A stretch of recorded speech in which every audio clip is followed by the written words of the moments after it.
안녕하십니까. 구독자 여러분들과 늘 함께하는 경제적 자유아빠 달봉이 아빠입니다. 자, 여러분, 오늘도 역시나 전날 그 미국 증시가 거의 뭐 개판 5분 전이었죠. 일부 그 경기 민감주는 어느 정도 상승을 했지만 기술주 위주로 해서 거의 뭐 폭락 수준으로 떨어졌습니다. 물론 그 미국의 증시가 떨어지면 대한민국 증시 당연히 떨어지는 거고, 미국 증시가 올라도 대한민국 증시 떨어질 때는 떨어집니다. 그리고 그 기관 외국인은 요즘 약간 잠잠하지만 기관은 미국에서도 두드리 맞고, 그리고 우리나라에서 와서도 또 연일 매도를 하고 있습니다. 자, 미국에서도 매도를 하고 있는지는 모르겠지만 일단 대한민국 삼성전자는 지금 긍정적인 건 계속해서 나오고 있고 시그널은 계속 좋습니다. 하지만 주가가 더 떨어질지 말지 너무나 궁금하죠. 물론 장기 투자자를 하고 있으면 물론 파란불이 들어와 있습니다. 하지만 전반적으로 플러스 수익률은 어느 정도 약간 떨어져 있을 줄은 모르겠지만 그렇게 크게 떨어져 있지는 않을 것 같습니다. 하지만 여러분, 고점에 물리신 분들은 지금 너무나도 고민이 많을 겁니다. 더 떨어지면 어쩌지? 손절을 해야 되나? 하지만 그 미국 국채 금리 인상으로 인해서 뭐 기술주나 이런 종목들이 떨어질 수는 있겠지만 꼭 금리 10년물 채권 금리가 주식시장에 절대적인 건 절대 아닙니다. 그렇기 때문에 여러분들이 너무 걱정하실 필요는 없지만 그 미국 10년 만기 국채 금리가 오르면 애플이나 테슬라 이런 대형 기술주가 뭐 어느 정도 불리할 수는 있습니다. 물론 그 10년물 그 만기가 먼 훗날 장기물에 속하는데 일반적으로 제가 여러분한테 10년 만기 국채 금리에 대해서 간단하게 설명드리면, 물론 이 선반영 시장이라는 점을 감안하면 우리가 이 기술주 특히나 이 주가 하락을 이해하는데 약간 도움은 될 겁니다. 미국 재무부에 따르면 이날 국채 거래 결과죠. 이 10년물 금리가 1.37% 정도 마감을 했습니다. 금리가 장중에는 1.39%까지 이 고점을 높이면서 작년 2월 이후에 최고 수준을 달리고 있는데, 물론 정책에 민감하게 움직이는 그 2년물과의 금리 차이는 1.26%포인트 정도 벌어져 있는데, 물론 그 10년물 국채 금리가 오르면 당연히 그 채권을 발행한 일반 기업들의 그 미래 부채 부담이 그만큼 커질 수밖에 없습니다. 그렇기 때문에 부채 부담으로 인해서 그 상대적으로 더 커진다는 것이 회사 수익률이 어떻게 보면 줄어들 가능성이 높은 거죠. 자, 이런 점을 이해를 하시면 기업의 그 주가 하방 압력으로 작용하는 건 여러분 조금은 이해를 하실 수 있을 겁니다. 물론 그 기술주 같은 경우 대표적인 게 뭐 테슬라겠죠. 물론 고평가 논란도 있습니다. 하지만 대한민국 삼성전자, 여러분 그 전부터 저평가, 고평가는 절대 아니죠. 물론 그 고평가 논란이 있는 일부 미국의 종목들도 있기 때문에 이러한 성장 부분의 그 기술 기업들의 주가가 상대적으로 민감하게 반응을 할 수가 있습니다. 이거 역시 여러분들이 미국의 그 연준이죠.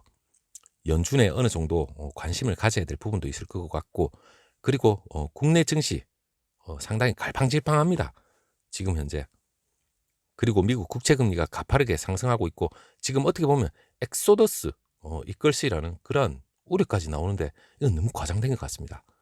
물론 인플레이션, 그리고 금리 상승, 거기에 따라서 차익 실현 욕구, 그리고 증시 자금 이탈, 이런 악순환 고리가 나올 수도 있겠지만, 금리가 올라서 문제라면 금리가 내리면 또 다른 문제가 생깁니다.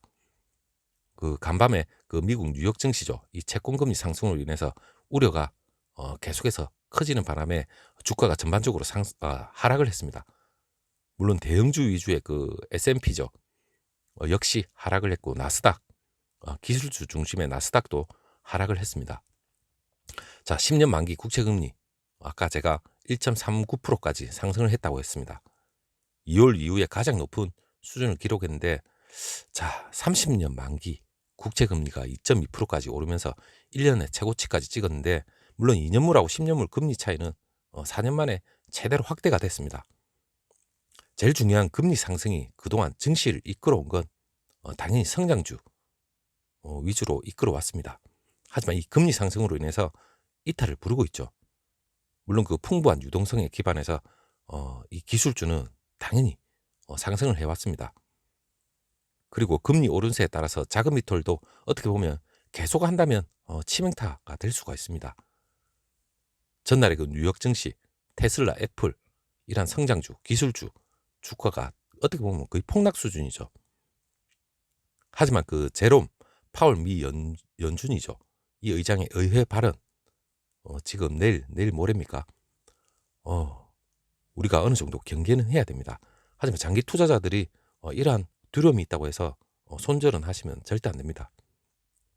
물론 추가 매수를 하실 분들은 어느 정도 관망의 자세도 분명히 필요합니다. 파월 의장이 그 어려운 국면에 서 있다. 국채 금리 상승이 지나친 수준은 아니다. 이런 얘기를 했는데 아직 그 고용이 안정되지 못했기 때문에 이 유동성 완화 정책 계속해서 지속하겠다는 입장을 보여왔습니다. 그리고 이날 저녁에 파월 연준이죠. 이 의장의 발언을 어느 정도 기대를 하고 있기 때문에 투자 심리의 그 지속적인 위축, 이 가능성은 제한적이다. 이렇게 얘기까지 나왔습니다. 물론 그 경기 회복을 위해서 장기 저금리 기조를 유지할 것으로 예상은 되기 때문에 그에 따른 반발 매수세 유입도 어느 정도 기대를 하셔도 됩니다. 하지만 그 국채 금리 상승 추세가 걷잡을 수 없게 되면 연준이 시장 예상보다 빨리 유동성 회수에 나설 수도 있다. 이러한 얘기도 나오고 있기 때문에 만약에 유동성 확대에 따른 그 확고한 시그널이 온다면 금리가 더 상승할 수도 있기 때문에 우리가 어느 정도 관망의 자세 이거는 반드시 필요하다 이렇게 생각을 하시고 전반적으로 코스피 시장이 전부 다 하락세죠. SK 하이닉스 같은 경우에는 동반 갭 하락을 하다가 다시 또 상승 왔다 갔다 하는 것 같습니다. 물론 기관과 외국인 이러한 수급에 따라서 더 심하게 요동을 칠 수는 있겠지만 이러한 변동성 장세가 당분간 어느 정도 이어진다면 우리가 추가 매수는 언제든지 할 수 있는 기회는 있습니다. 너무 성급하게 달라들 필요까지는 없다 이렇게 생각을 하고 그리고 그 반대 상황 금리가 하락한다면 물론 여러분 좋은 것만도 아닙니다. 왜냐 막대한 유동성에 그 경기가 충분히 활성화되지 않은 상태이기 때문에 금리마저 하락한다면 지금 시장이 이를 경기 침체의 신호로 지금 받아들이기 때문에 상당히 또 악재가 될 수가 있습니다. 자, 우리는 오르든 내리든 고민이 많을 수밖에 없습니다. 하지만 역대 그 주식 시장을 보더라도 오를 때도 있었고 떨어질 때도 있는 겁니다. 하지만 기업의 펀다멘탈과 장기 업황이 괜찮다면 언제든지 기업의 주가 반등은 다시 일어날 수밖에 없기 때문에 여러분 이 변동성을 어차피 1년 내내 여러분 주식을 들고 계신다면 변동성은 반드시 이겨내야 됩니다. 하지만 이러한 부정적인 것보다 지금 케이프 투자증권이죠. 여기서도 나온 얘기가 있었는데 삼성전자는 지금 매수 긍정적인 신호가 있기 때문에 매수로 지금 잡고 있는데 저 역시도 그렇게 생각을 하고 있습니다. 삼성전자에 대해서 그 파운드리 사업 내에 그 긍정적인 신호가 계속해서 잇따르고 있기 때문에 여러분들은 여기에 주목을 해야 될 필요가 있습니다.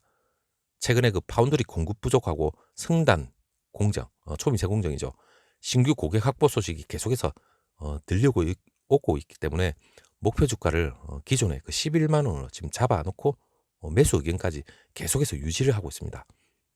그리고 파운드리가 12인치 선단 공정하고 그리고 8인치 이 정통적인 초미세 공정 말고 과거에 그 초미세 공정 말고 그 10나노 이상이죠. 이 레거시 공정 모두 공급 현상이 지금 커지고 있는데 파운드리 업체들도 지금 가격 인상은 계속해서 시도를 하고 있습니다. 그리고 지진이나 정전, 이 한파 공급에 따라서 이 공급에 차질을 주는 요소들이 계속해서 발생하고 있습니다.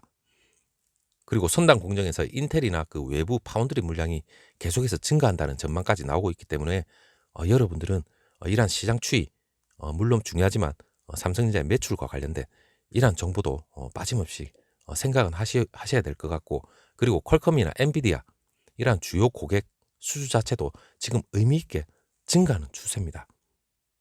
단기적으로는 주요 그 CPU의 그 물량이 아니더라도 삼성전자하고 TSMC 기회 요소가 계속해서 오고 있습니다. 물론 그 TSMC도 뭐 악재가 없는 건 아닙니다. TSM 대만의 그 물 공급이 상당히 지금 부족합니다. 그렇기 때문에 자기네들도 나름의 악재는 따안고 있는 입장이기 때문에 이 반도체 그리고 파운드리 상당히 긍정적인 요소라고 바라봐도 일단은 무방할 것 같고, 그리고 수요의 그 가격 탄력성입니다. 가격 탄력성이 비탄력적인 그 디램이 있죠. 이 디램의 수요, 이 시장의 예상치를 웃돌 경우에 가격 상승률이 아마 더욱더 가팔라질 수 있다, 이렇게 보고 있고, 낸드 가격 추이도 지금 향후 계속해서 실적 추정치가 상향 조정되고 있습니다.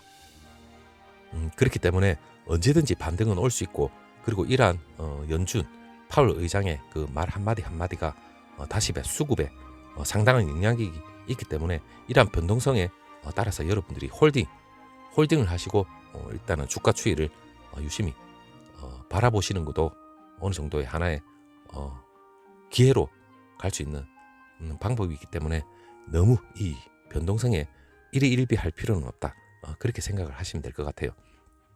자, 오후에 다시 한번 또 더 좋은 정보, 좋은 얘기가 있으면 다시 한번 또 여러분하고 공유를 해드리도록 하겠습니다. 자, 여러분, 주가 너무 일희일비 할 필요는 없습니다.